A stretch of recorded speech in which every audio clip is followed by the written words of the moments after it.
There we are. Did you hear that? I had to consent to being recorded. Interesting.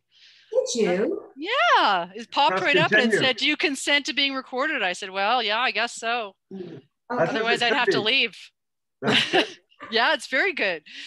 All right. Well, it is 7 o'clock. So, and my view is not working the way it should. So that's really weird. Anyway, doesn't matter. I am going to welcome everyone to In Conversation. Hello. My name is Janet Joy Wilson, and I'm the Artistic Director of the Matawa River Writers Festival. And I am grateful to our series sponsor, ECW Press, who without them, we would not have this festival in 2021. Because I'm loving your oomph, Catherine. We will be talking until 8 p.m. And then after that, we will open up questions to you all, but please enter them into the chat because of the numbers. We have to keep you muted. Otherwise, it's going to be a cacophony of voices. So I am going to begin with the Matawa River. I hope you are all in a peaceful sit spot. I wish we were all together in that canoe, reading poetry while paddling through the mighty Matawa River, a river associated with Indigenous history and the exploration of Canada.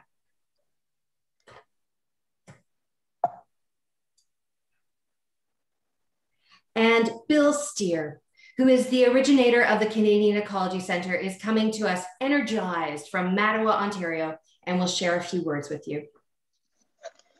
Thank you, Janet Joy. This is our third installment of the Matawa River Writers Festival this year, 3 In Conversations.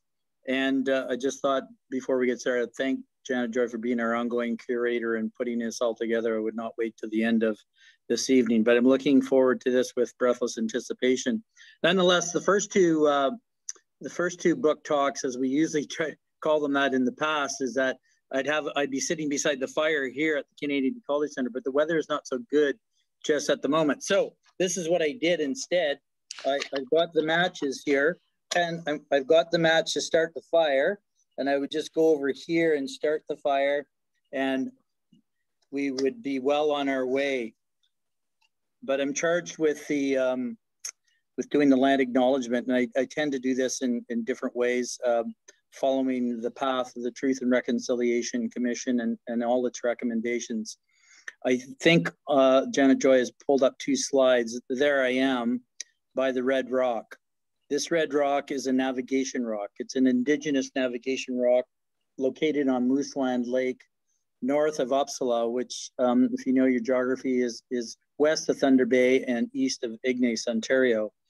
And it's in a pretty remote area. And I finally found this after many years, but it is ochre, that is ochre.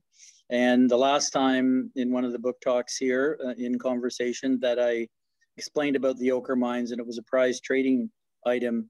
And so there are a number of First Nations in and around this area of northwestern Ontario, and watersheds were very, very important.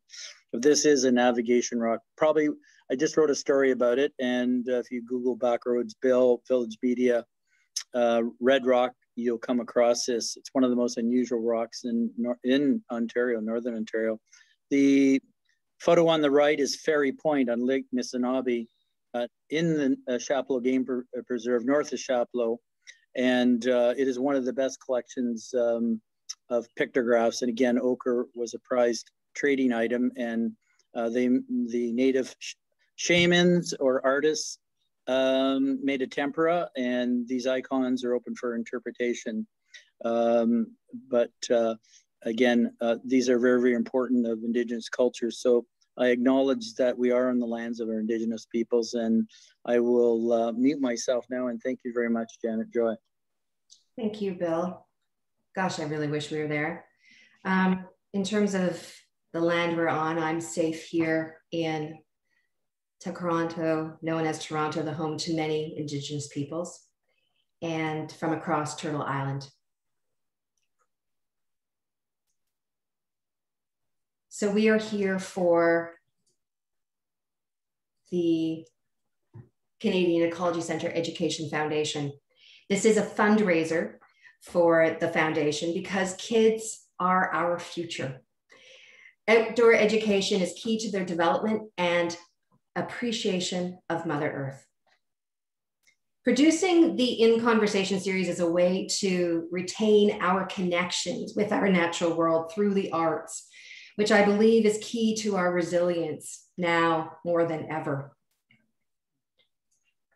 Before I introduce our esteemed speakers for tonight, I would like to zoom out for a moment. Close your eyes. Breathe in a time when you were outdoors alone. Take note of the temperature. Was it a cool spring day? A humid July? Or maybe a crisp wintry walk? It's your memory, so you decide. Can you smell the forest? Feel a breeze on your cheek? Notice that your heart rate is slowing down. Place is a very strong emotional memory. I welcome you to return to this place for tonight's In Conversation about grief and nature with Catherine and Alan, as we'll talk about location and writing. And I am honored to introduce Dr. Alan Peterkin. Alan is a professor of psychiatry and family medicine at the University of Toronto, where he heads the program in health, arts, and humanities, and is a faculty humanities lead for undergraduate and post-MD medical education. He completed undergraduate studies in English and French literature and completed residencies in family medicine and psychiatry at McGill University in Montreal. He is the author of 16 books for adults on medical humanities, cultural history, narrative medicine, human sexuality, and physician wellness. Additionally, he has published 3 picture books for children, and his poetry and fiction have been published and anthologized in the US, Canada, and the UK. Alan, the remote stage is yours. Thank you so much, Janet Joy. I wanted to thank you for inviting me, and also to thank the Canadian Ecology Centre, and to thank Catherine for her wonderful book, Grieving, which we'll be discussing. I think I mentioned to you yesterday that I felt this topic sort of found me, because I think, like a lot of people, I've turned both to poetry and nature to navigate difficult times. And I'm thinking with COVID, many of us have done just that, you know, that poetry and nature offer a kind of vessel to help us navigate uncertainty. And certainly COVID has presented us with many losses of people, of possibilities, of connection.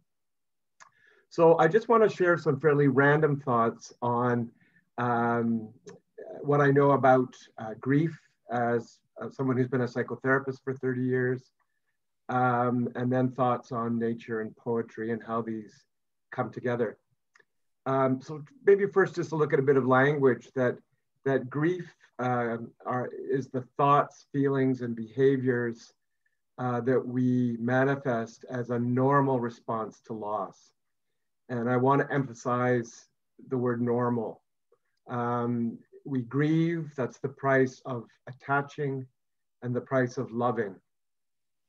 And one of the authors I came across as I was preparing for this talk said that it's built into us just the way nest building is built into birds.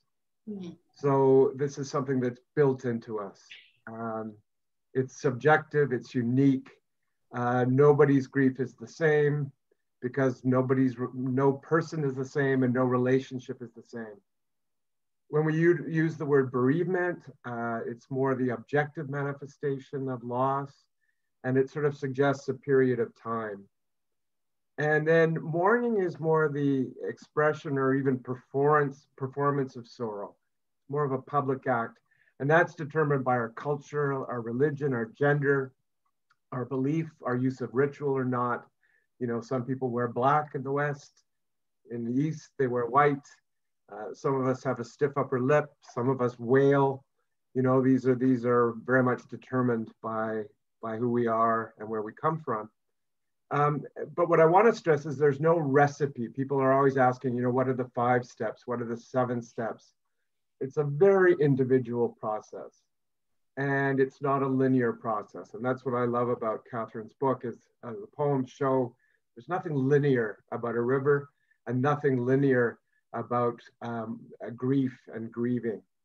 You know, there are common features. We experience torpor and pining and searching and sometimes feelings of hopelessness. But then we can manifest reorganization and reinvestment in life. But grief is something that absorbs us entirely. Our affective responses in terms of our feelings, our cognition, you know, our thinking. Often we become foggy when we grieve, distracted.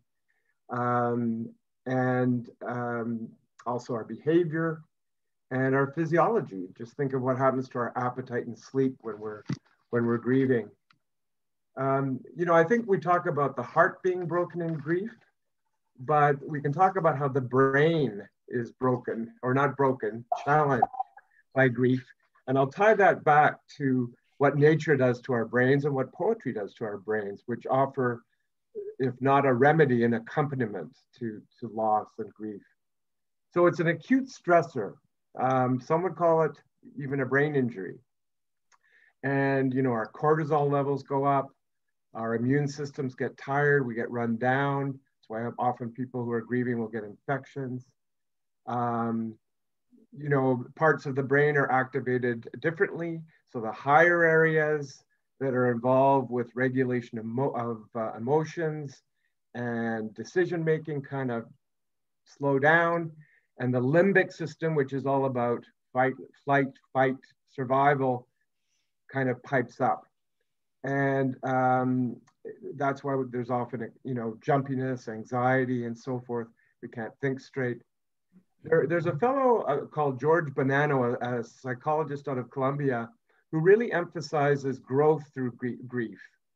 That most people, most human beings are resilient and they continue to function after grieving.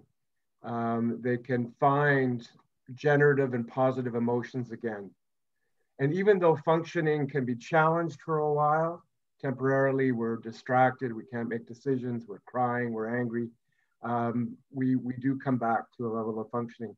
And we know grief can be complicated by, you know, if a death is sudden, violent, if it's a suicide, if the relationship has been very dependent or ambivalent.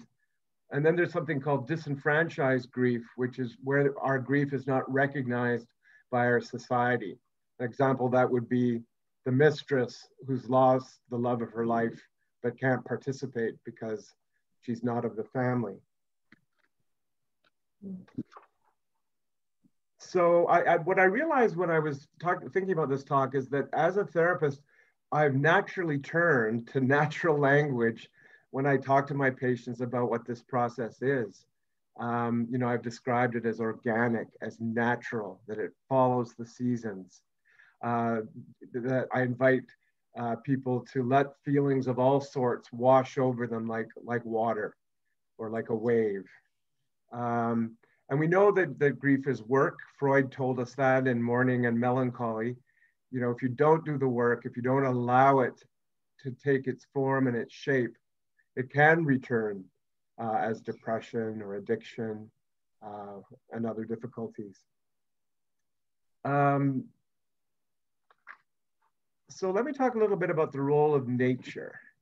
And I'm going to mention 2 people. We talk now about green space and blue space. So green space is a forest, blue space is water. And they're both very good for us as human beings. That's where we come from, in fact. All the wiring we've inherited atavistically comes from these settings. So Florence Williams wrote a book called The Nature Fix, and Matthew White out of Exeter writes a lot about water. But what happens to us when we go into nature? And there are tons of studies now to show this. So unlike the hyperarousal state of acute grief, when we're in nature, our heart rate slows down, our blood pressure goes down, all of our senses are activated. Janet Joy, you had us imagine the smell of the forest, what we see, what we hear. So we're back in our bodies. Cortisone levels drop. There's a part of the prefrontal cortex called the subgenual prefrontal cortex. And that's the part that gets activated and causes us to ruminate and have negative self-talk. Well, when we're in nature, that tones down too, interestingly. The parasympathetic system, which is about relaxation, kicks in, and we have more theta waves, which are the brain waves of relaxation. But I think something that Florence talks about is the sense of awe that nature gives us. I think poetry does that too. But it's the sense of something very large, something much larger than we are, but also a sense of being connected to that. And sometimes afraid of it. So water we can look in awe of water, but water is also dangerous and unpredictable. And then if we talk a little bit about water, you look at a body of water, Catherine looks at the Fraser River each morning at dawn as she writes these obad, or poems of dawn. And water commands our attention. And by the way, we're 70% water as human beings. So we tend to kind of focus on water. We succumb to it, to its power, its beauty, its danger, its relentlessness. So I think what I would say, kind of bringing both the forest and water together, is nature can assist us in grieving because it demands of us silence. It allows for solitude. It tones down the hyperarousal so we can reach a deeper state of reflection. We're not multitasking in nature. We can achieve deep feeling, and we can reconnect to our bodies. So I want to talk just before we invite Catherine about the role of poetry. So Robert Frost said, poetry is when the emotion has found its thought and the thought has found words. So Catherine will be telling us about how writing about nature helped her with her grief. But I personally found that reading poetry helped me very much with a loss 3 years ago. And I basically read a poem a day. And you'll find a collection of 4 anthologies about grief and loss, which were the books I read in my period of grieving. And what I wanted to do was to carve out time, a kind of a disciplined space to be mindful, to be exposed to something beautiful and challenging. It's a deliberate choice to pause and focus. Some would say it's a sacred pause. And reading poetry, you could say, has no practical purpose. But that's just fine. I think we're too full of practical purposes in our day. And poetry can disrupt our habit of mind, the usual ways we think, and challenge us with words and images and sounds. There's something alchemical in poetry, that it can turn sorrow or tragedy into something beautiful. And it finds words for grief. And I found I was very comforted by these presentations of loss because it gave voice to some of the things I hadn't given voice to myself yet. So that it assists us in this process. It doesn't direct it, it's not linear. It invites us to pay attention. And as Sharon Salzberg, a Buddhist, says, paying attention is a form of love. So let's invite Catherine in now to talk about her book, Riven. And all of you will have noticed the interplay of the word riven and river. And river from the Old English means to rend or tear apart, to cleave, to split asunder, to break into pieces. And grief does that. But it also gets us deeper as human beings. And a member of the human race, all of whom have loved and lost. So a sense of being seen by the work, I think, is so important. When we read poetry, we can feel seen by that work. So let's hear about Catherine and her process, what drew her to move to the river after the death of her partner in 2010, how the river challenged and comforted you. And let's get some discussion going as well. Thank you, Alan. I guess Janet Joy is going to introduce me first. Well, I saw, you know, I was gonna let it go, like, you know, it could have, yeah. The river and it goes and you watch it, because I just love that segue. It's beautiful. But you've brought this up, so I would like people to know who you are. You know, I know they've read everything, but it's also nice to, and it's an honor to introduce you and Alan tonight. So Catherine, who you're all looking at, was raised in Vancouver and lives now in Edmonton. She is the author of 15 collections of poetry and prose. Her work has been nominated for awards. She's toured Canada multiple times and appeared in anthologies as well as translations. She has been employed by both the locations and props department in TV land, plays metal bass, and has 4 cats. No, 4. I noticed my bio said 2 cats, so I said the other day, oh, actually I have 4 cats now, Janet Joy. She's like, wow, okay. I wrote your bio, numbers were changing, more collections, more cats. So yes, that's right. As Alan mentioned, we're going to be referencing your latest 2 works, and one of them is Riven, which is that word that echoes river and rift. And it's an extraordinary book of poems and an homage to your late husband and an ecosystem threatened by the presence of toxins and neglect. Locations of Grief, an emotional geography, explores the landscapes of death and grief. That collection is a series of essays drawn from 24 Canadian writers that reach across different ages, ethnicities, and gender identities as they share their thoughts, struggles, and relating to death. So Catherine, you've got almost like a double intro here. I did get a double intro. To start Thank you. And then to flow into your conversation with Alan. Oh, thank you so much, Janet Joy and Alan. I am going to see if I can share a screen here to start us off with my PowerPoint, which is the first PowerPoint I have ever made in my life. So can everybody see that? Sure hope so. Can you see it, Janet? Yes. Excellent. That's beautiful. So it's called Grief in Nature, the Fraser River and Losing a Partner. And yes, I'm going to be reading a poem or 2 from Riven, one at the beginning and one at the very end of everything. And I'll also read a paragraph from Locations of Grief. But I wanted to just start with Designated Mourner, which it came out from ECW in 2014, and it's essentially part 1 of these 2-part collections. So Designated Mourner was written just before Chris died, when he did die, and then to the year after. So it's a very early stages of grieving, whereas Riven came out 2020, and it was written more in, say, the 2 or 3 years after. So a very different kind of phase or cycle of grieving. So I'm just going to start with one very brief poem from Designated Mourner that was written approximately a month after Chris died, when I was realizing that I would be now encountering nature that I had a relationship with him as well by myself from now on. So it's untitled. The highest note is the sunlight, you once told me, a symphony of unexpected pain. This is what you've given me.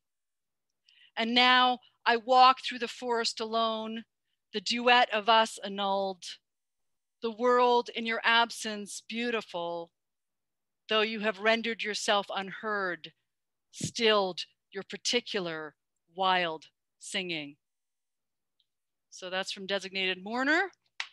And we're going to go to this first screen here. This is a picture of Chris and I. In 2010, I lost my partner, Chris, to an addiction. He was only 29. We had been together for 8 years. So I've made a few little notes on these screens here, which are, you know, a bit Coles notey, but Alan has mentioned some of these aspects of grieving in nature, and we're going to be enlarging these topics in our discussion and questions afterwards. So loss is part of life, but still, we never expect it to happen to us. It doesn't matter how many people we've heard about, they've lost their partners or their parents or their children. It is still going to be startling. It's still going to hurt the spirit. It's still going to be a shock, and every single loss is, of course, different. So it's not like, well, I've experienced that, now I'm going to be able to be used to it or somehow accustom myself. No, you're going to be ruptured and disturbed every time. So you're going to be developing new coping mechanisms and new approaches to your grieving every single time. And as Alan was saying, grief does not occur in stages, but in cycles. So, you know, people, before I had this experience, I'd lost other people, you know, before and since, but Chris was a particularly difficult grief experience for me. And I thought, well, you know, you go through these stages, you're crying, and then you're angry, you don't accept it, and then, oh, within a year, poof, you know, you're kind of back to normal, like you're supposed to be. And no, of course, it's been 11 years now, and I still think about him, of course. You know, as Alan and I were talking about at the tech rehearsal, it might not be the first thing you think about in the morning anymore, but it's the second or the third thing still. There's times where it's still difficult. He'll return to me, I'll feel a particular pain, I'll want some kind of release, going out in nature, writing, and then it'll pass again. And so sometimes it's almost a reassuring presence, sometimes it's a difficult one, but it goes in cycles that ebb and flow. And mourning can be complicated and last for years. So, you know, there is perhaps more simple griefs, maybe the loss of your great grandparent, and then there's more very complex ones, I would say, like the loss of a child. And then there's a whole range in between, and everybody experiences these losses differently. So I moved near the Fraser River. After Chris died in 2011, I moved to the Fraser River. I don't know how I was drawn there, but I know that it enabled me to grieve in a more embedded way. Suddenly I had a view over the water. I think there's something about that long reach that you need. You don't want to feel claustrophobic and contained by all these buildings. You already feel that way, kind of suffocated a bit by your grief. So being able to wake up every morning and see this long view over the water and write my obods that I have in Riven was a huge part of my grieving. And there was, at the time I moved there, there was a brown field there. So it had been the White Pine Canadian Mill. They knocked it down years ago, and there was a lot of ruins, and there was no other buildings around there. So I got to walk down to what I called Crow Beach every day and spend time directly by the river. And there was this melange of these ruins and the beauty, and that combination was really powerful for me in my process. So nature offers both grounding and transcendence. It doesn't have to be perfect. So I think there's often this notion of nature as the sublime vista. If you don't have gorgeous mountains and, you know, towering forests and rushing oceans, then somehow you're not experiencing nature. And Alan and I were talking the other day about how, you know, your plants are nature, your cats are nature, your dogs are nature. There's so much around you that is a life force that can help you in your mourning and grieving process. And this area by the Fraser River is a working river. There's nothing pristine about it. There's nothing perfect about it.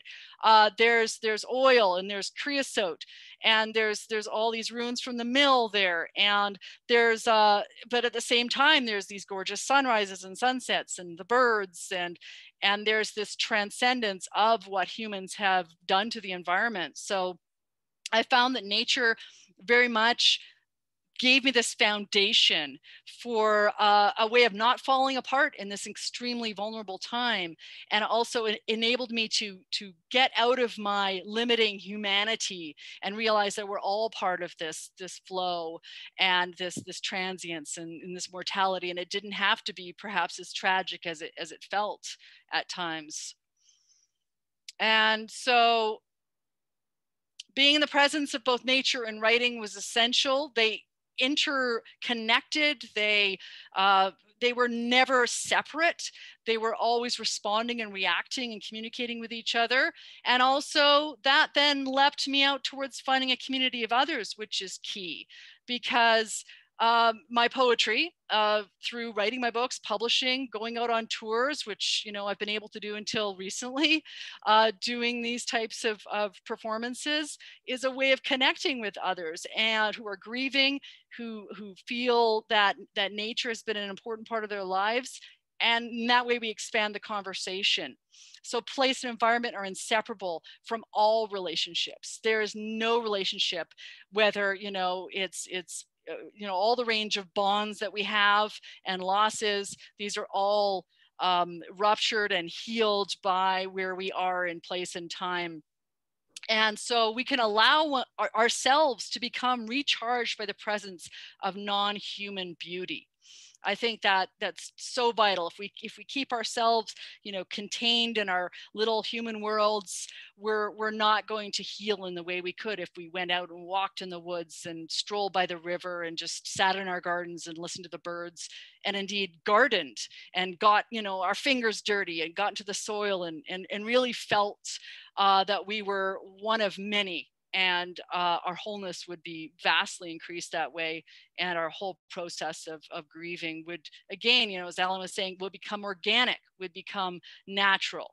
It wouldn't feel so forced as it often can in this society where we're told to quickly grieve, get back to work, be contributing members of society, and, you know, people will pat you on the back very stiffly and, you know, say sorry for your loss, and it kind of makes you feel worse. Whereas you go out in nature, you listen to a bird, and suddenly you feel heard, you feel seen, you feel connected.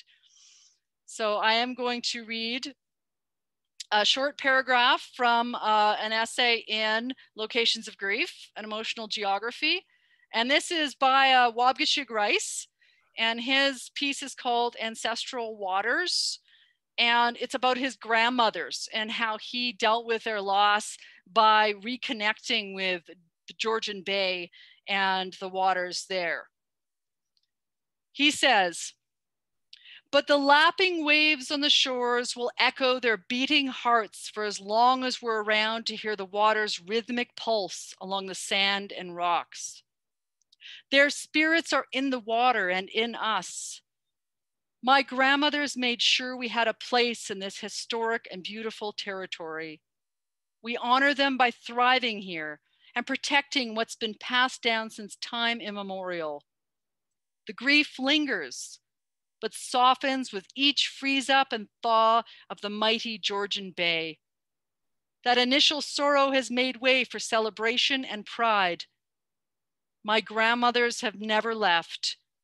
We swim in their ancestral waters, safe in their embrace." Thank you, Wab. And I'm going to close out my part of this talk so we can get on to our discussion and Q&A with a poem from Riven. As Alan said, that they are abods, which is a medieval form. They are dawn songs. So anybody who's grieving knows that often the morning is the hardest time. You're dreaming, you're in the subconscious, you know, often in the early days or months or even years of your loss, you know, who you miss revisits you. And then you wake up with the harsh reality of the fact that they're not beside you and they never will be again. And so how do you deal with this? You know, I dealt with it by looking out over the long view of the river and writing these obads. So this one is called, "I Have Not Brought You to This River for Nothing." I have not brought you to this river for nothing and not for death, though some days you want stones to fill all the hollows in your past and in that way vanish. a black swash of crows taking off from the muddy field, leaving for one ghost forest or another, and the pulled velour wake the water makes when confronted. I can't tell you how to heal me or if this is possible. They will remove all these ruins, you say. It is a liability after all. Though better the rebar and kindling, a solo stray pumpkin lolling back and forth on the isthmus amid old nets, copper wire, than the puerile hope that no one will suffer. And beginning again, following all this tidal discussion, what can I tell you? The hulls are bleached in the shipyard, and I feel sorrow about not being able to, and the light, how it touches here and there until noon on us, then moves behind that memory of him when a small boy, blonde he was as sand, and the eroded day, the narrative of then, and then, and then, it was there, you see, already. Now let's get on to our title discussion. Here I go. And you're going to escape. Okay. I'm going to escape. Here that was awesome, Catherine. Oh, thank you.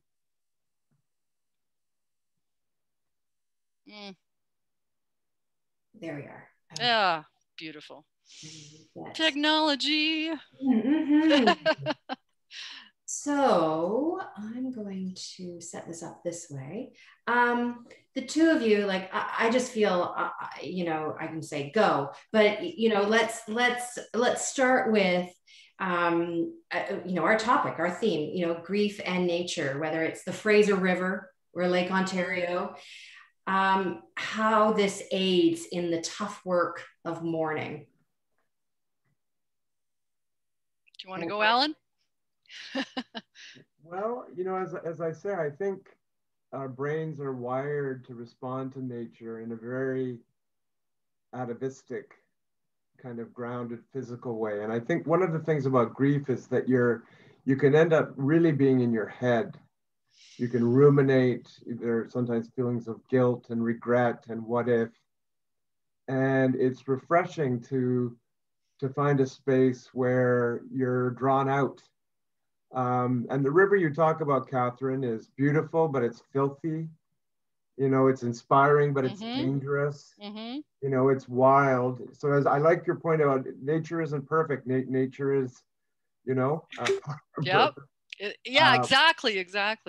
But we can find, you know, if only momentarily, a home there, which brings us, I think, back to our bodies and back to feeling, and allows for kind of a deeper reflection. You know, those brain waves change, and those things are conducive to helping us grieve.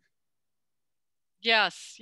And I think, I mean, I was always a nature child. I mean, I from the earliest age I can remember, I was interested in climbing trees and, you know, being near water and looking at flowers. And, you know, I always say that the first relationship I had was with a bee that I kissed, which don't ever do that. So that was my first heartbreak.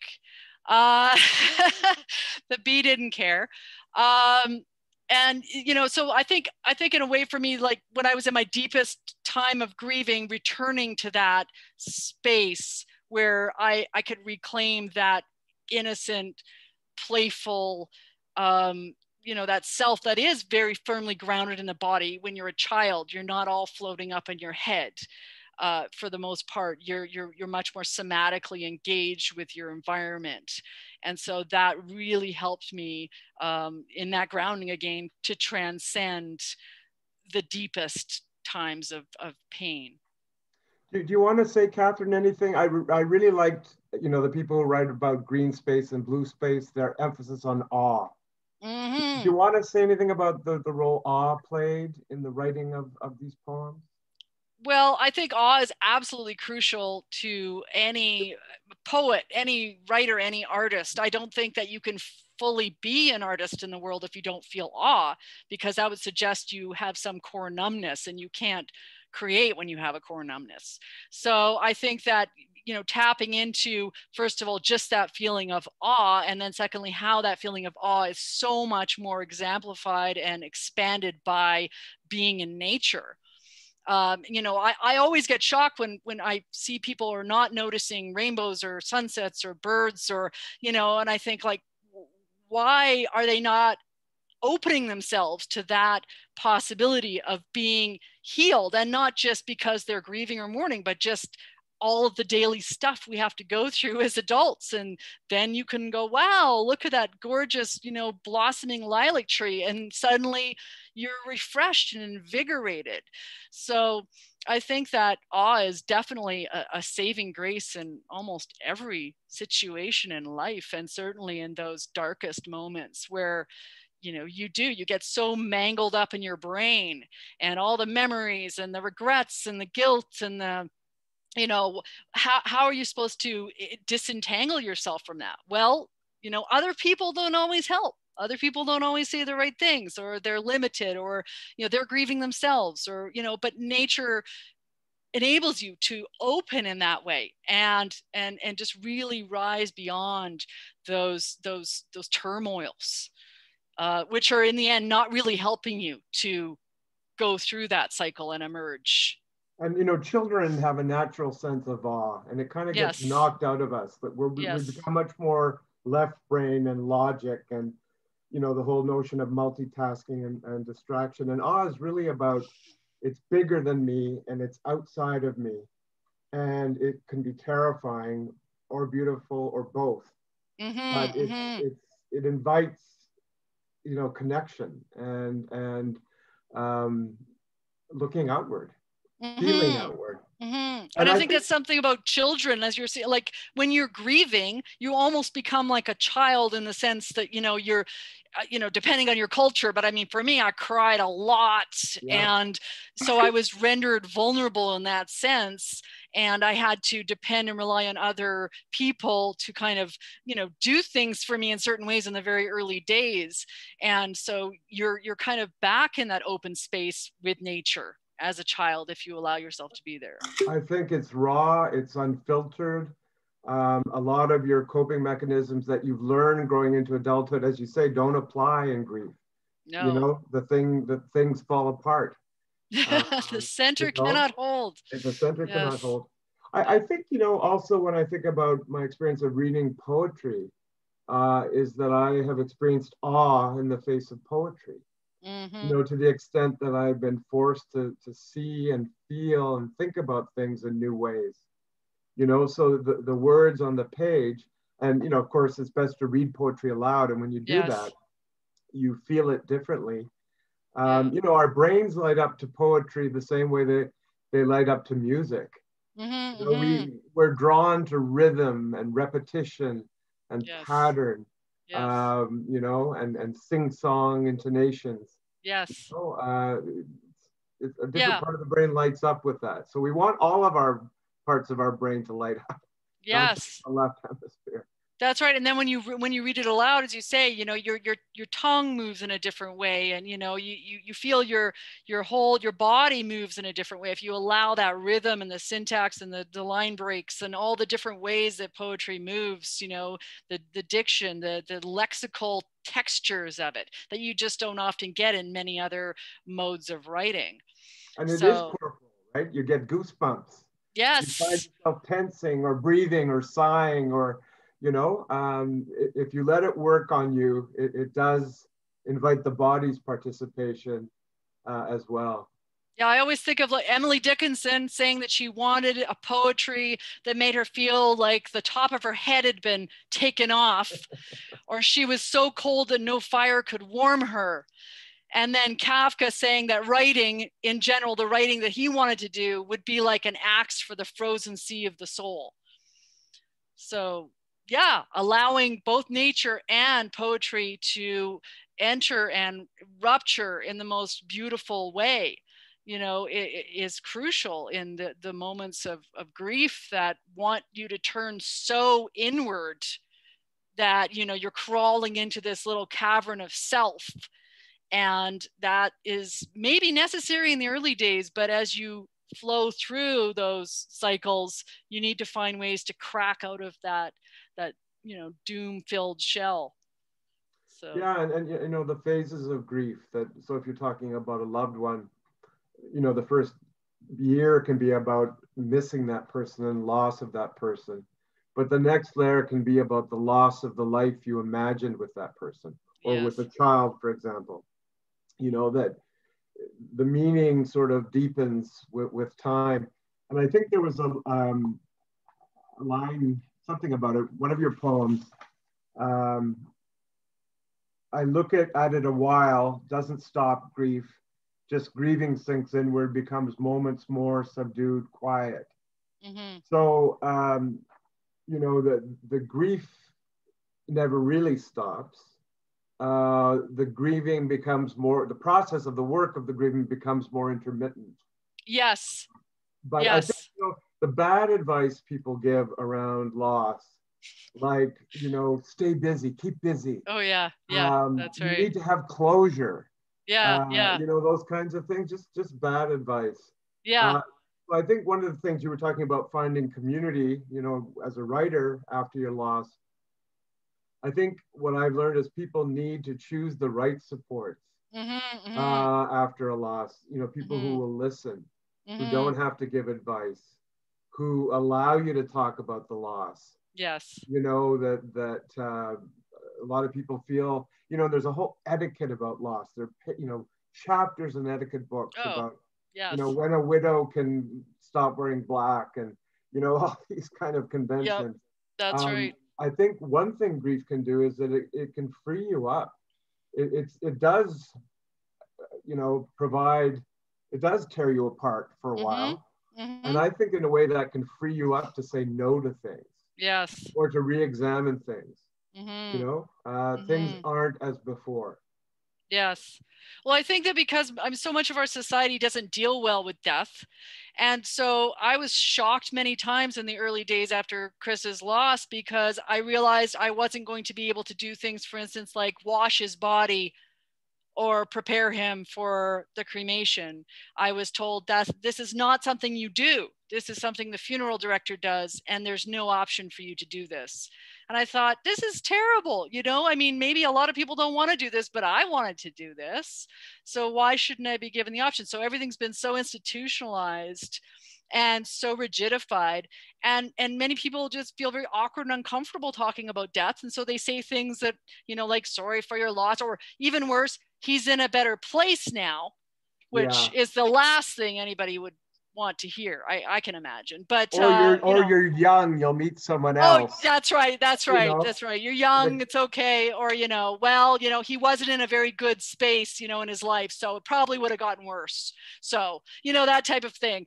So it's meant well, but it hits the wrong note. And I think what you're talking about with wanting to wash the body is, you know, what I've observed over the years as a therapist, you know, for atheists and people who are devout, the need for ritual. Yes. You know, we need some form of ritual, and often the culture imposes it on us, or religion does, or convention or class says you have to do it this way. But you have to find your own way into that ritual. And particularly when you're helping children through grief, you have to find them a way to kind of write themselves into the ritual. But I think that's one of the things we hear about people experiencing loss during COVID. You know, the not visiting, the no goodbye, the change in procedure about seeing the body or touching the body, or having a service, not having a service. No. You know, has deprived people of the ritual that we need. And most rituals are about a return to the earth, or in some cases, return to the sea. You know, but it is, you know, a physical world event.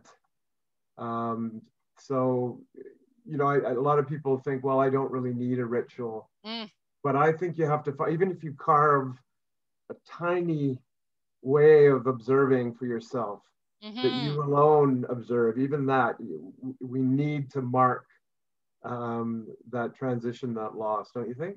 Yeah, absolutely. And I mean, I think as artists, it's essential. And I think it's just going to happen. I think that you cannot go through loss and as an artist and not want to make something, whether you're a musician, you're a painter, you're a poet, you're going to want to make something. To me, it ended up being twofold. One was the moving through the grief through writing. And I also had an album I put out, and I did a photography series. I did things like that. And then I brought them out and went on tour with the books, or, you know, I hung the photos in a gallery, or I turned the music into an album. So there was this completion feeling that then I could take what my pain was, transcend it through craft, through art, create something from it that I could hold in my hands and say, this is a kind of closure and completion, but not until I took it out into the world. Not this particular book because of COVID, but all my books I've taken out into the world, and I've had a sense of that circle of people responding and reacting in that conversation, in that community, which is so incredibly healing. But, you know, that's why I referred to it as alchemy earlier, you know, that it takes loss and tragedy and turns it into something beautiful and troubling. I mean, beautiful, it means a lot of things. And I used to run a therapeutic writing group for men and women living with HIV and AIDS. And they talked over and over about the idea of writing their own stories, getting it on the page, meant that it wasn't floating around in their head. The ability to get it down, to change it, to share it, to modify it, to burn it if you need to. But the idea of that creative act of capturing it, bearing witness to it, seems to be very important for people who don't identify as writers. That's right. That's another level. And I've been running workshops where I've been teaching different forms. I call them grief forms because they seem to be like forms like the ghazal, for instance, the Persian ghazal, or the villanelle, French villanelle, that fit grief and mourning and bereavement in a particular way. And I find sometimes when, you know, people are in those stages of grief that they can't, they can have a journal entry perhaps, but they want something more. They want something that they can bring beyond that. And so if you give them these forms, then they can channel the content, which is so difficult, into these forms, these rules that they can learn, these structures. And it's quite a release I've seen for them. I think that's, you know, the step from sort of expressive personal writing to craft, right? Yes. And the discipline of using a form is very challenging, and I don't think limiting. I think in some ways it sharpens your thinking to think about what you have to rhyme and, you know, and the meter. The meter, the sounds, the different language you might have to use. It not only, I mean, it teaches you a new skill, which is always a nice distraction when you're in grief, and it shows you how this new skill can enable you to take content that might just be a journal entry or something private or personal, and you can take it to another level of craft, and then you can help other people to enter the subject matter in a way they might not have been able to. That's right. Yeah. Now, Janet Joy, are there some questions from people in the audience? I'm going to open that up at 8. So anybody who is thinking of a question, please do. I want to get one of mine in. I'm curious because, you know, during the pandemic now, I wonder if people don't even know they're grieving or they're mourning the loss of that loss. Like, you know, there are the obvious losses, right? The you know, the family member, but the loss of a career, the loss of touch, the loss of spontaneity of being able to go to a restaurant or a bar or whatever. And so I wonder, you know, you said about, Catherine, you said about, you know, the learning something and you have this that you've created. I wonder if this is where the baking is coming from. Yes. And yet, you know, it's interesting. I know a writer who is not able to write, especially in the beginning of the pandemic, was not able to write, became atrophied with the grief.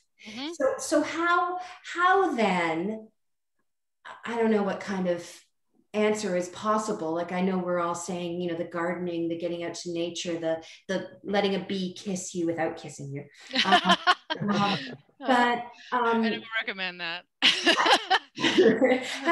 how do we help our community who may not even know or acknowledge they're grieving so much during this pandemic?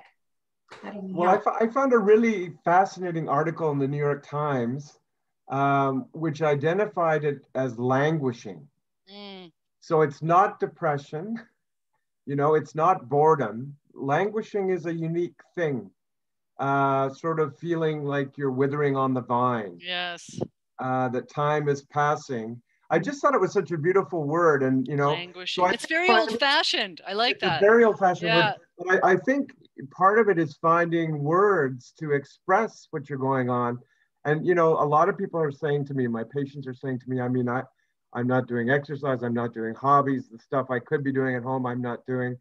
I think on some level, we're also, you know, surviving the pandemic has really been about survival. I think parts of the brain have shut down kind of almost in a kind of evolutionary way so that we stick with the act of survival.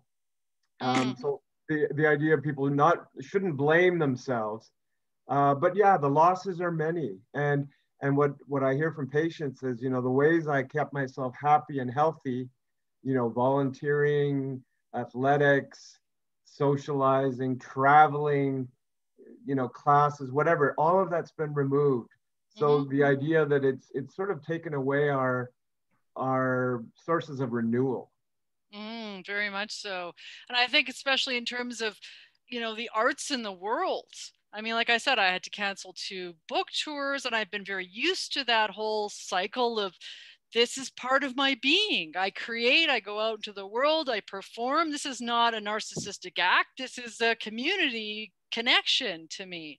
And so, and of course I attend tons of different art performances, and not being able to do that and starting to think, you know, is this gonna be the way it is now? You know, I know so many suffering artists and you know, but musicians especially, it's just devastating for them. And so, I mean, I've gone through definitely periods of time where I've been quite angry, very frustrated, feeling extremely stymied. And just a couple of days ago, an amazing venue in downtown New Westminster burned to the ground, and it was an incredible place for all different arts. And I thought, this is the most crushing conclusion of COVID for me, is this venue that had so much of a life force is now gone forever. So you don't just grieve people, you grieve the loss of places as well. And for me, I mean, I've gotten through this by growing a garden when I can in Edmonton, which is certainly challenging, but I have done that more than I've ever done in my life before, is planted and tended and gotten my fingers in the soil. And I've done things like collect vintage Fisher Price, weird stuff, you know, and just let it go. Like, this is what you need. This is going to structure your life somehow so you can transcend it and get through it and move forward and continue to endure. So it's definitely presented a wide range of challenges, for sure. Yes.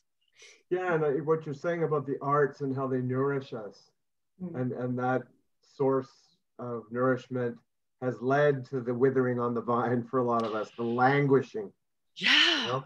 Yeah. And we didn't even realize before that, in a way, how grateful we needed to be for all these sources feeding us. And all of a sudden it's like, woof, the wasteland.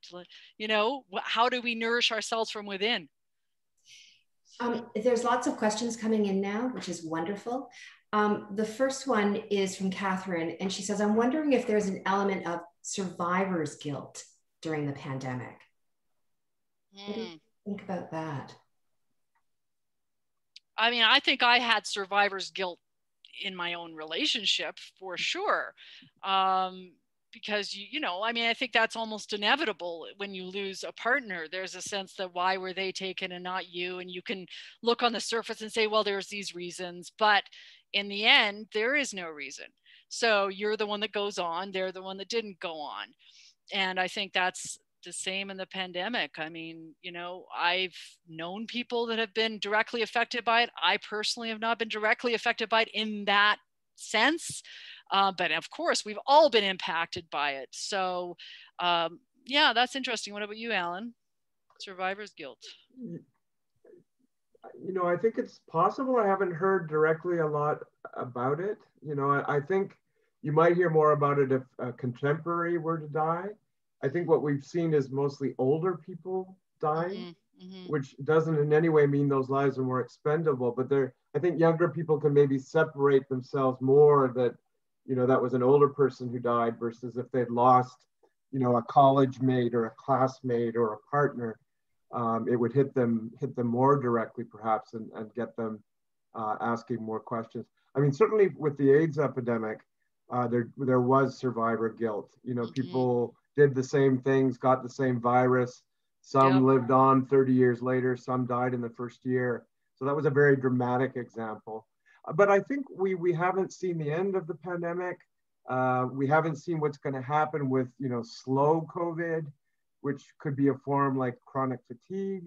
And so, you know, we've sort of seen this wave, but there's more to come. And so as a result, there'll be more of a need for meaning making in the months to come. And working on transcending the fear that has built up in all of us as well, you know, because at some point we have to say, okay, there's always a risk. There's always a risk in life. And so we have to release that. We don't have to wear masks everywhere now. We don't have to do these things, and we can somehow get back to going to live events. And there's going to be this transitional time where we're going to still be, you know, short of breath and anxious about doing these things. But, you know, that's going to be an interesting flow moment in society as well. From Charles, his questions are, does grief ever really end? And do we go to our own graves with layers of grief from our accumulated losses? I would say grief doesn't end, because I think that's a false notion. I think the notion of closure, when it comes to, you can have closure of parts of grief, for sure. You were probably not going to be grieving in the same extreme way you did in the first days or months, or who knows how long, but at some point it's going to diminish and dwindle into a different form of grief. So, you know, I don't think grief ends, but I think it does become one of those layers. It does become one, you know, it's the topography of self, and you have the different griefs, the different layers of yourself. And yes, when you go to your grave, you're a composite of all these sources of mourning and all these sources of joy. So yeah, and that's certainly true, that a new loss reawakens old losses. So over a lifetime we all accumulate losses, and a new loss can make us so much more vulnerable because it reawakens those old ones. But you know, I think as you grieve, I agree, I don't think it ever really ends, but other aspects, it's about all feelings. So there can be anger and sadness and regret, but there can be humor and laughter, and, you know, some of the positive things start to emerge too as you go. It becomes a more varied landscape, I think, of emotion over time. That's another way it can shift. But yeah, I agree. I don't think it ever goes away. It's a form of remembering, isn't it? Yes. And as I said, it's the price we pay for loving. Absolutely. Yeah. Well, and your collection, Catherine, you know, the landscapes, you know, we're always remembering, because even if we don't go back to that specific location, town, river, there are things that remind us of that location. Yes, you know, whether always. It's plant that, you know, the lily of the valley with, you know, a strong aroma, or the topography of it. So and the passage through seasons, right? Yes. You know, the book talks about spring and Thanksgiving, and, you know, people say it's the first year is the most difficult, and that could be true, just because you are going through the birthdays and anniversaries and high holidays, and, you know, and so on, the triggers of memory. You know, that is, I think each of those is uniquely painful in the first year, but transforms somewhat after. They do, but I find, you know, 11 years later, when it comes up to Chris's birthday, it comes up to our anniversary, there's always a couple of days before that I find I'm more agitated or anxious or melancholic. And then I have my ritual. You know, I have my meal with the rose, because he bought me a rose every single birthday and an anniversary. So I have that ritual, you know, or I go out in nature and I spend time there, or, you know, I have a piece of cake for him, or whatever it may be. I do something to honor that day, and then I'm fine again till the next time. And as you point out, it could be the body is reminding you. Yes. The body has this coded into it. It does, you know, yes. So consciously you might not say, oh, the anniversary is a couple days away, but your body truly remembers. And, and that's why I think it's such an important thing to honor the body as well as the heart and mind in the process of grieving. Very, very much so. From Monica, she says, since both grieving and nature are a relatively solitary process, how can nature cultivate community? And then she goes on, what is the role of nature in bringing people together, and how does that happen? No, well, she's right. It's very solitary. And selfish. Like, it's got to be selfish at the start. Yeah, self-focused anyway. It's not, I mean, it's selfless in a way and self-focused at the same time. You know, I mean, I think there's some cultures that find, you know, extreme grieving at the beginning to be very selfish type of reaction. And to me, it's selfless because you're completely entering that emotion. And, you know, nature is community. I mean, I think at the beginning, grieving is community and nature's community maybe can't happen right away. Like, you need to enter that space in a solitary fashion. And then over time, you know, I've brought people on walks, you know, poetry walks, out in nature. I've spent time in various beautiful places that have great meaning to me with other people. And, you know, you end up then having these conversations about grieving and mourning in those moments. But I think it's part of that whole cycle and the process. I think you have to allow yourself that solitude at the beginning, because it's very rare to find another human being in that headspace as you in that moment, in your relationship to your grief. And you may not be ready to talk about it, right? No, yeah. But, you know, I like that quote from Macbeth is, give sorrow words, the grief that does not speak whispers the o'er-fraught heart and bids it break. So the idea of you will need to talk about it, but only you get to choose when is the right moment. Yes. When you want to engage in dialogue.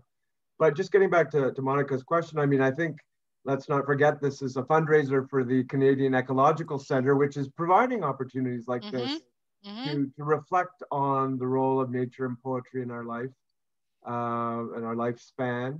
So it's about, I think, engendering a dialogue and a kind of a collective bearing of witness. So you can learn from these solitary moments, but I think part of grief too is that you can become more generative after. You can be more attuned to the world and to the suffering of others. And in that way, as you say, you know, reinforce community. It's interesting just to put a period on that. I live next to the Humber River, and there are many benches and trees with plaques on them in the memory of. Yes. And so I can go there and pay my respects to whether it's someone I know or someone I don't, because it usually says they love nature, they love the river, they love you know, being outdoors. And yet it's also a place that people are coming together. Even if, you know, even that's if so true. Separately, a community has been created with something very simple, because I know others have come before me and others will come after me. Yes. Right. I always stop and read those plaques and, you know, I say, oh, hey, Joe, or, you know, hey, you know, Julie or whatever. But this book, Private Grief, Public Mourning, is about the roadside shrine, specifically focused in BC, you know, mostly from car accidents. But that's another way, you know, people, they want to have a commemoration where people can see it. It's not part of a typical cemetery or, you know, area where we're more, you know, institutionalized fashion we're supposed to go. know, so it's more random, it's more creative, it's more original, it's more unique. And so it's a very interesting overview of that new ritual in society. So. From Christine, if poetry is emotion recollected in tranquility, does processing grief in nature help create those conditions? And then Catherine, you mentioned being drawn to the Fraser River, and I'm wondering if there was any connection in that regard for you. Wordsworth, emotion recollected in tranquility. Absolutely. I mean, I don't know if I could have gone through my grieving the early days in the way, I think a fairly healthy way that I did if I wasn't near the river. There was something about that space that enabled me to process the images, the metaphors, poetically speaking, and also the memories, and you know, the anxiety, the mental torment, all that, and transform it through this natural space, which was ever changing, ever yielding, ever giving, you know, swallowing up the ruins of being human, basically, and transforming them. Absolutely, Wordsworth. It's emotion recollected in tranquility. I think he was saying that if you just blurt things out emotionally, as a poet, you're just going to have a diary entry. So you need to have these tranquil detachments in order to be able to have everything that's going on, to attend to it at a deeper level and to have it transmuted through craft and time. And part of the question was, you know, does nature get us there? And I think, you know, in the points I raised about what it does to our brains is conducive to that kind of tranquil recollection. You know, embodied mindful presence, reflection. But there again, everybody's different. I mean, if you were involved in a natural disaster and you lost people in that disaster, nature would not be of comfort to you. So again, there are no hard and fast rules. Everybody has a different experience of nature. I have a friend who grew up on a farm, and you won't get him out of the city for love or money, you know, so you know, different kind of proclivities. The other thing about that quote is, I don't want poetry to make me tranquil. You know, the idea, some poems have done anything but, like they've shaken me up and made me rethink things. I don't think, though, I have to say, I don't think he was saying poetry makes us tranquil. I think he was saying that if you have the first gush happen and you say, there is a poem, then you maybe aren't going to be inviting others into that experience. So you might need to take it to another level that might be tranquil, and then the emotion will be more translatable. That's my interpretation of that. It's like what Frost said about finding the words and thoughts finding the words and so on. Yes, exactly. It's a process, definitely. Yes, the process, We have from Lucy, who's an RN and is busting with a new urge to write. Yeah, exactly. That's fabulous. She said, my questions is, how can I begin to use a shorter, briefer form to capture my inner reflections? I'd like to begin to use poetry. This is scary for me. Even some short form that I could capture an impression during my half-hour coffee break. Much of my work involves processing grief and connection with my patients. I don't know where to begin as I'm a baby writer. Oh, well, let's start with the haiku. You want the shortest way to combine grief and nature? Start with a haiku. I mean, it's not necessarily 575 as we were taught in high school or elementary school, but it is extremely short form. It could even be written in one sentence, the American sentence haiku, if you want. And it's, you know, generally got 17 syllables. And the focus is on the seasons and on the transience of, you know, being alive. So, you know, take a look out your window. Look at the first thing you see. You know, you see a birch tree. Okay, the birch tree. Start there. There you've got your 3 syllables. Go on from there. See what happens. Exactly. And, you know, I think, you know, as a nurse, it's taken you years to achieve your craft, your skill, your art. You know, you need to be patient with yourself about writing. And I would say, you know, just get pen to paper and for a certain amount of time, without judgment, just see what flows. But not taking the pen off the page. Just, I think that's Natalie automatic writing about that. Yeah, well, just just not judging it, just seeing what flows. And then there might be a word or a sound or an image that grabs you from that, and then leads to maybe some other poetic expression.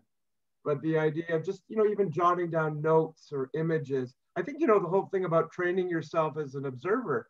I mean, as a nurse, you already are a keen observer of human health and the body. So you have an eye for detail. But, I think part of writing is learning to see in new ways, making things new that you thought you were familiar with, right? Yes. And William Carlos Williams was a doctor. So read some of his poetry. Well, that's the thing. I would just read tons of poetry, and what it tells you is what I love about poetry is that there are no rules. I mean, as you said, there are forms that are all about rules, but you can go one way or the other. It can, and these how the poem looks on the page or the flow of the line. Like, there's so many elements you can play with. So I would encourage the thought of kind of playing with it. And not expecting it to be great right off. No, play should always be the core of everything. I think so. Because that's connected to awe. Right. Play in awe. Yeah. Because Alan, you started a program at Mount Sinai over 10 years ago. How did that idea come to fruition? Like, where did that come from? Well, so actually, it was 20 years ago. Believe it or not. Time. So, part of my work at Mount Sinai as a psychiatrist is to work in the clinic for HIV-related concerns. So that would be people infected or affected, like family members, kids of people with HIV. And what we found was when the treatments came in, the new miraculous cocktail, people who thought they were going to die suddenly picked up their cot and were expected to build a life, right? Mm. And so we wanted to capture some of those stories because patients were saying, like, nobody wants to hear about my old suffering. It's supposed to be this new chapter. So we wanted to give them a space to tell their own stories in their own words in a very permissive, supportive way. And we would use wide open prompts, like write about a gift. And we didn't insist that they write about their illness. They could write about childhood. They could write about the future. They could write about somebody else. They could write about first person, third person, whatever form, poetry, a cartoon, whatever they wanted. It was their story and their words. And we ended up publishing an anthology of those pieces called Still Here, a post-cocktail AIDS anthology. But just the power of being able to tell their stories in their own words. And again, to share those stories in a group and the ability to give those stories to somebody else to read. So, here's a taste of my experience. And what happened is a lot of them said, I don't just think of myself as a patient anymore. I think of myself as a writer. And like, what better outcome could you have than that, right? Yeah, and this whole validation of the fact that they've been through that, and then now people were saying, well, that's it. Now you're moving on. It's like, no, I'm validating the fact that this is a process. This is still ongoing. This is something that impacted your life immeasurably, and you're going to want to create something on the basis of that. And exactly, and we all carry these unmetabolized stories, right? So, I think we all want to find a place where they can find expression or find a witness. I think that's quite a human need as well. It's perfect tie-in with Christina's comment on here. She says, your comments about nature and poetry, supporting, enabling, drawing us to go deeper into our embodied and feeling selves, and also to be pulled out of that, were so resonant. The seasons here force us to face the reality of change, that there are follow empty periods that are essential, that these glorious warm evenings in the Gatineau are also swarming with the mosquitoes and black flies, which bring the spring warbler migration. Mm. So as you said earlier about the seasons and that reminder and the body reacting to all of those changes around us. Mm-hmm. Tracy says, this makes me think of Rona Bloom's poetic prescriptions for healthcare workers. Mm. That's right. So I worked with Rona. She was our poet in residence at Mount Sinai. And she would lead workshops where she would get healthcare workers or admin staff or the board to write. But she also had this thing where she would sit in a waiting room or in the cafeteria, and she would give out a poem on a prescription pad. She'd say, what do you need a poem for? And in a little discussion, they'd say, well, you know, I'm dealing with this. And then she literally would give them a poem on a prescription pad, and off they'd go. You know, That's kind great. of a playful use of poetry. It makes me think of, you know, Lucy in Peanuts, right? You know, what is it? Yeah, the doctor is in. The therapist is in. Yeah, 5 you know? cents. Yeah, I think one of the problems I find, like, because I'm using poetry with medical and nursing and other students, is, you know, I think we're done an injustice in school that we're taught that poetry's hard, it's impenetrable, you know, that it's rigid, it's a bit elitist.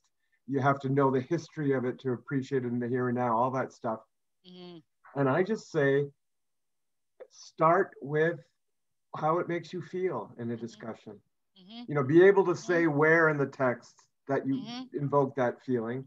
But that's a really good place to start, because we all respond on a feeling level to the rhythms and sounds and sonority of poetry. And, you know, I think that kind of opens it up a bit. And then maybe you go a little deeper into technique or and so on. Yeah, well, as you were saying, I mean, you know, kids are very open to nature and kids are very open to poetry, and they're just, you know, in awe, and they feel the rhythms and they respond. And then at some point they're told with the poem that they have to unpack it. They have to figure out what the poem is trying to say to them, and, you know, cut it up in little lines, dissect it, figure out that, oh, the poet thought they would use a metaphor here, and here they thought they would use some alliteration. It's like, that's not how we write poetry. Yeah. And it's the same thing with nature. I mean, suddenly nature is like, it's all got to be processed to some kind of use or meaning, or, you know, reduced to, well, that tree is paper actually, or, you know, it's got to make money somehow, or, you know, it's not just an experience in and of itself. And so that's crucial to bring all that back to that place.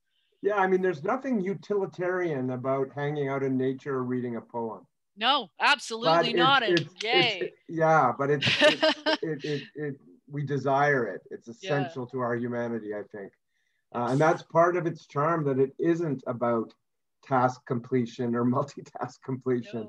No, it's about carving a space or a vessel to carry you to the next place, right? Yeah, it's about self-nurturance, you know, and it's about being beyond all these, you know, bits and pieces of things that we're supposed to be obsessed with and concerned by, and consumeristic culture and how much money we're making and what things we have. And it's like, no, that's not nourishing our core. Sitting out in nature with a poem is definitely nourishing our core, or a piece of music, or looking at art, or, you know, and in that way, we're going to get through all the various griefs that we have in life. We're not going to get through them by buying something else, you know? Right. And, you know, you have to choose a moment where you have the physical and mental space to engage with a poem.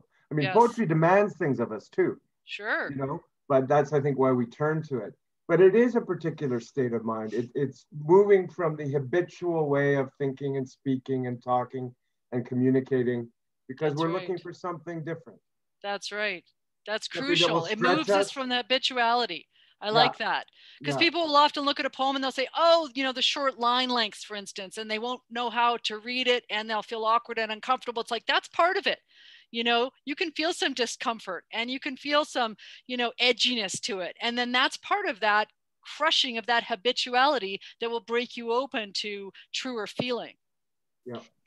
I'm going to break my habit of finishing on time. As we've been discussing, grief is not a linear No. form here. And so we are going to go overtime. So I want to let people know. I'm also going to read one final question because it's a beautiful finish. Hassam says, Blake Morrison in And When Did You Last See Your Father?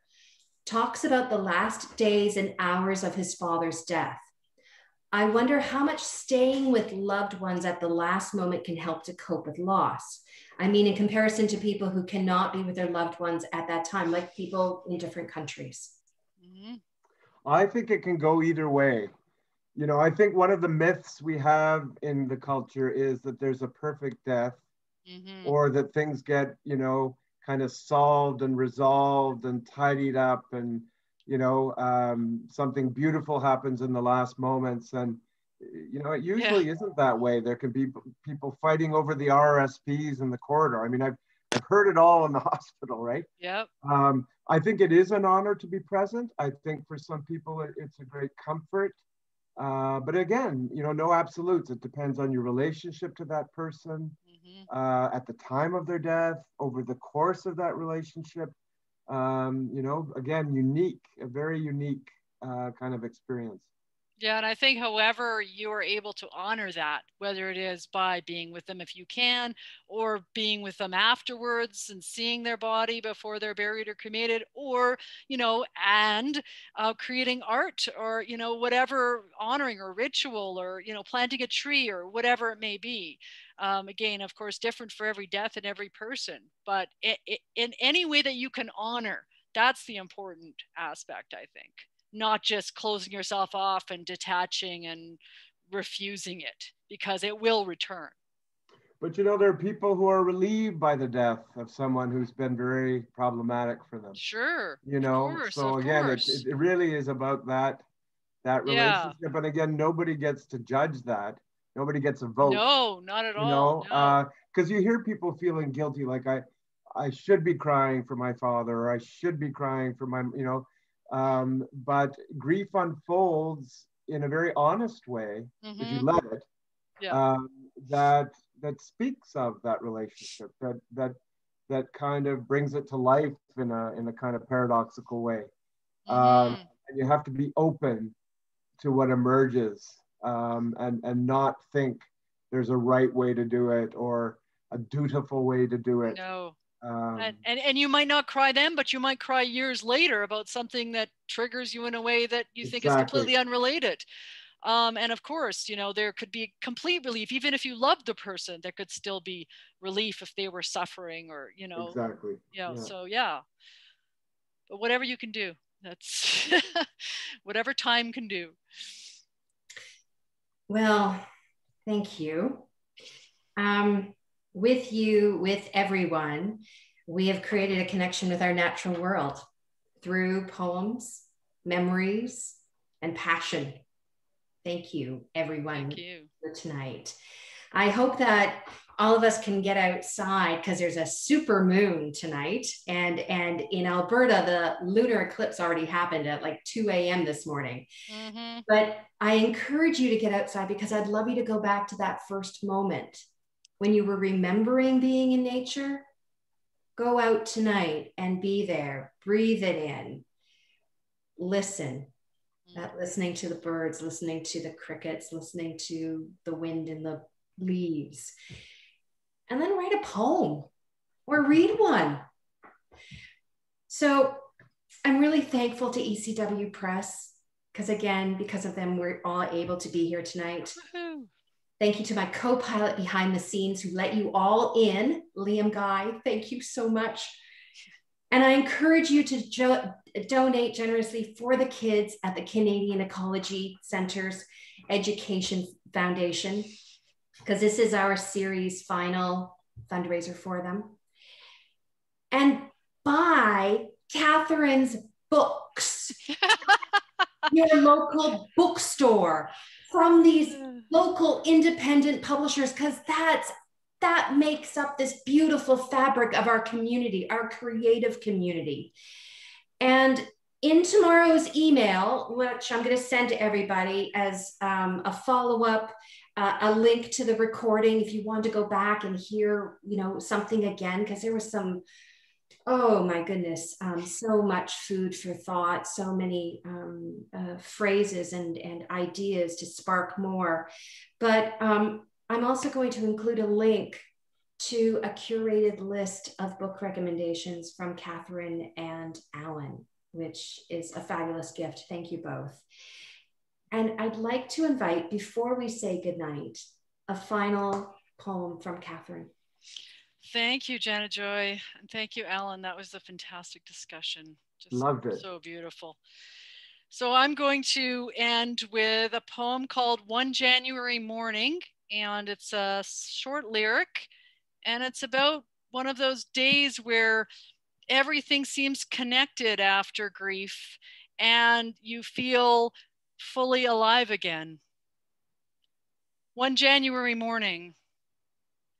Long dark necks of geese hyphenate the fog, and then the light bears down on the river. I remember what it was like to be born. It took a long time, and the same fish tinsel of sun broke my eyes open to the world beyond the artificial mirrors through which my head was seen, crowned with its regal vulva. In the hills of Cappadocia, plastic water bottles roll slowly in the sand, their violent migration accumulating. I can't tell you what it's like to accept things. Some days a black vellum is just peeled back from your heart. And silly as it sounds, you are both raw and unafraid of being hurt. Coffee tastes amazing. The Chinese lantern tree glows on the balcony, and you begin this difficult, unfinishable poem. Thank you all. And that brings us to a conclusion of our spring In Conversation series. And I tell you, I am going to mourn the loss of conversations like this. Thank you. There will be more. There will be more. Let's have more. Yay, encore, encore. So thank you everyone for being here, and may peace be with you. And that's Thank you. Thanks for your Janet Joy. Thank you all. Good night. Good night. Good night.